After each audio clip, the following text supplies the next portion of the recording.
Assalamualaikum warahmatullahi wabarakatuh. Halo semuanya, di sini kami akan menjelaskan hukum agraria mengenai hak pengelolaan, Hak bangsa, hak menguasai negara. Simak video kami. Kamu lagi baca apa sih, Fit? iya nih aku lagi baca tentang hukum agraria. Apa sih yang udah kamu ketahui tentang hukum agraria? Hukum agraria itu menurut Undang-Undang Pokok Agraria adalah kumpulan berbagai bidang hukum yang mengatur sumber daya penguasaan alam tertentu. Bener banget, tapi kamu tahu nggak sih kalau hukum agraria itu juga ada pengertian secara luas dan sempit? Tidak tahu. Hukum agraria secara luas mengatur mengenai hak penguasaan atas air, tanah, ruang angkasa, dan kekayaan alam yang terkandung di dalamnya. Sementara secara sempit mengatur tentang hak penguasaan atas tanah. Oke, terima kasih ya. Iya. Hukum agraria dalam Undang-Undang Pokok Agraria yaitu yang pertama ada asas kebangsaan, yang kedua ada asas hak penguasai negara, selanjutnya ada asas pengakuan hak ulayat, selanjutnya ada asas fungsi sosial, dan yang selanjutnya yaitu ada asas tata guna tanah, dan yang terakhir ada asas pendaftaran tanah.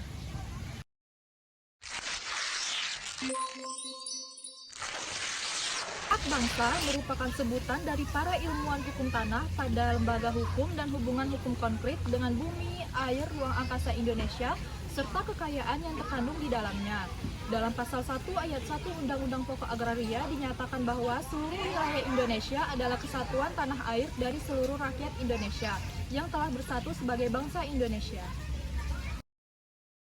Hak bangsa mempunyai dua unsur, yaitu unsur kepunyaan dan unsur tugas kewenangan. Unsur kepunyaan yaitu memberi wewenang untuk sesuatu sebagai empunya atau sebagai tuannya. Unsur kepunyaan bisa merupakan hubungan kepemilikan tetapi tidak selalu dengan demikian. Sedangkan unsur tugas kewenangan yaitu mengatur penguasaan dan penggunaan tanah bersama yang dipunyainya. Objek hak bangsa merupakan seluruh rakyat Indonesia yang bersatu sepanjang masa, dimulai dari generasi terdahulu, sekarang, dan yang akan datang.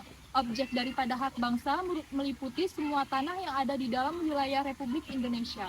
Tidak ada tanah yang merupakan res nullius atau tanah tidak bertuan. Hak bangsa merupakan hubungan hukum yang bersifat abadi. Tidak ada suatu kekuasaan yang dapat memutuskan atau meniadakan hubungan tersebut. Salah satu contoh kasus hak bangsa adalah konflik sengketa tanah antara warga Wates dan TNI Angkatan Udara yang telah berlangsung sejak tahun 1950. Konflik ini terjadi dikarenakan kedua belah pihak tidak memiliki dokumen kepemilikan yang sah, sehingga posisi hukum mereka lemah. Penyelesaian konflik ini dapat diselesaikan melalui mediasi atau negosiasi serta pengakuan terhadap hak-hak masyarakat adat dan perlindungan hukum dari pemerintah untuk mencegah pelanggaran hak asasi manusia. Penyelesaian non-litigasi atau mediasi ini dianggap lebih efektif untuk mencapai kesepakatan yang saling menguntungkan. Hubungan hukum yang bersifat abadi itu berlangsung tiada terputus untuk selamanya. Dalam penjelasan umum Undang-Undang Pokok Agraria disebutkan bahwa selama rakyat Indonesia masih bersatu sebagai bangsa Indonesia masih ada, dan selama bumi, air, ruang angkasa Indonesia masih ada pula, dalam keadaan yang bagaimanapun tidak ada sesuatu kekuasaan yang akan dapat memutuskan atau meniadakan hubungan tersebut.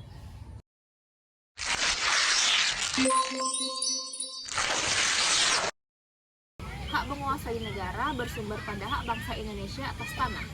Hak menguasai negara, sebagaimana yang dijelaskan dalam pasal 2 Undang-Undang Pokok Agraria, adalah hak untuk mengatur pengelolaan dan penguasaan sumber daya alam seperti tanah, bumi, air, dan sumber daya alam lainnya yang terkandung di dalamnya, yang diatur oleh kebijakan pemerintah dalam wilayah negara kesatuan Republik Indonesia.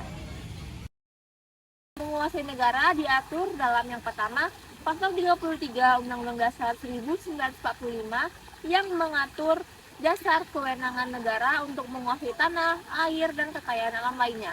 Yang kedua, dalam Undang-Undang Nomor 5 Tahun 1960 tentang ketentuan-ketentuan pokok agraria. Dan yang terakhir, pasal 2 Undang-Undang Pokok Agraria tentang hak menguasai negara atas tanah.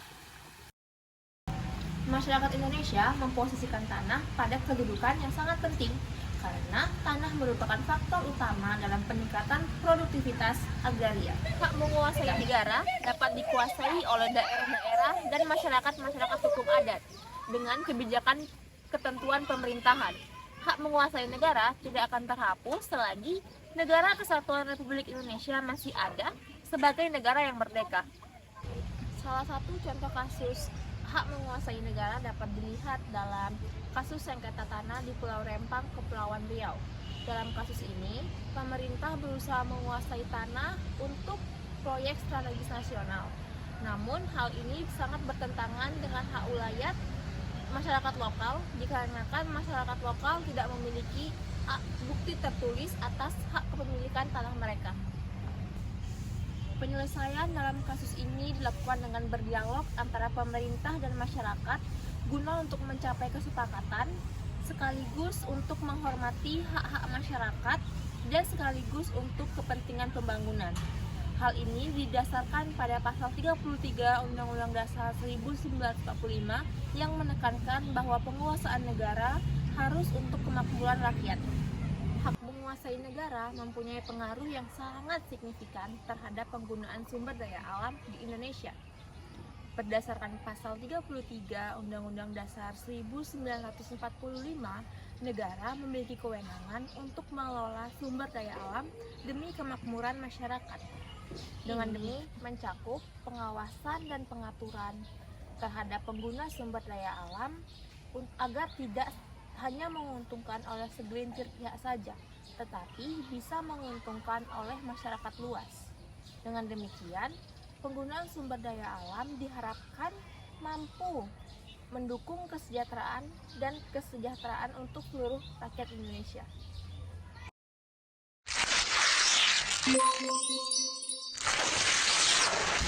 Hak pengelolaan adalah kewenangan yang diberikan negara kepada pihak lain, baik pemerintah daerah, BUMN, BUMD, maupun pihak swasta untuk mengelola sumber daya alam tertentu.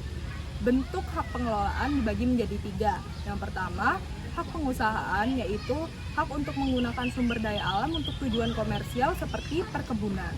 Dan yang kedua, hak guna usaha, yaitu hak untuk menguasai tanah negara, hak untuk menggunakan tanah negara dengan jangka waktu tertentu seperti membangun pabrik.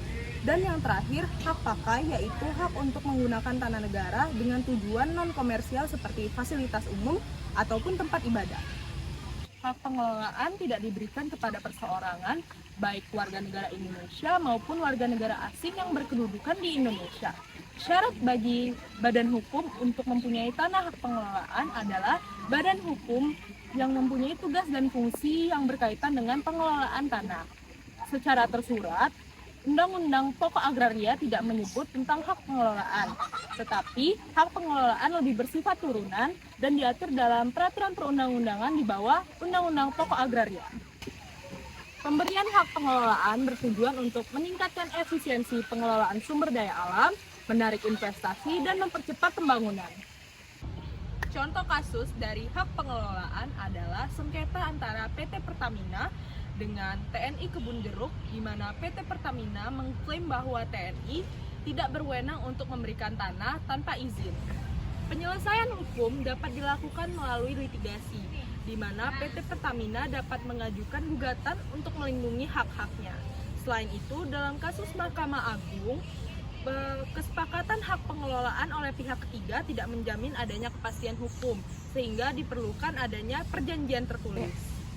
Ada 2 cara perolehan hak pengelolaan oleh pemegang haknya dalam peraturan perundang-undangan. Yang pertama yaitu konversi, yaitu perubahan status hak atas tanah menurut hukum yang lama sebelum berlakunya UU PA. Dan yang kedua, pemberian hak atas tanah negara, yaitu penetapan pemerintah untuk memberikan hak atas tanah, perpanjangan jangka waktu, pembaharuan hak, termasuk juga pemberian hak atas tanah pengelolaan. Nah, masing-masing dari kita sudah menjelaskan tentang hak menguasai negara, hak bangsa, dan hak pengelolaan. Adapun di antara masing-masing hak tersebut memiliki beberapa contoh. Di antaranya, 1. Pengaturan penggunaan tanah. Setiap negara memiliki wewenang untuk mengatur peruntukan dan penggunaan tanah, termasuk penetapan zonasi. Yang kedua, pengelolaan sumber daya alam. Negara berhak mengelola sumber daya alam seperti air dan mineral demi kepentingan bersama. Dan yang terakhir, pemberian izin.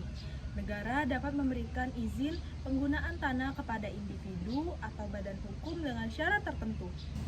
Pada intinya, hak menguasai negara, hak bangsa, dan hak pengelolaan di Indonesia berkaitan erat dengan pengaturan sumber daya alam. Hak menguasai negara memberikan wewenang kepada negara untuk mengawasi dan mengatur penggunaan tanah demi kesejahteraan rakyat, bukan sebagai pemilik tanah. Hak bangsa mencerminkan kedaulatan rakyat atas sumber daya alam yang harus dikelola secara adil dan berkelanjutan. Hak pengelolaan merupakan implementasi dari hak penguasaan negara yang bermaksud untuk kepentingan publik. Nah, dari ketiga hak tadi, yaitu hak bangsa, hak pengelolaan, dan hak menguasai negara, bertujuan untuk mencapai kesejahteraan rakyat dan menciptakan keadilan sosial bagi seluruh rakyat Indonesia. Sedikit banyak, itulah yang kami ketahui tentang hukum agraria. Kami berharap dengan menonton video ini dapat menambah wawasan bagi kalian. Sekian dari kami. Wassalamualaikum warahmatullahi wabarakatuh. Terima kasih.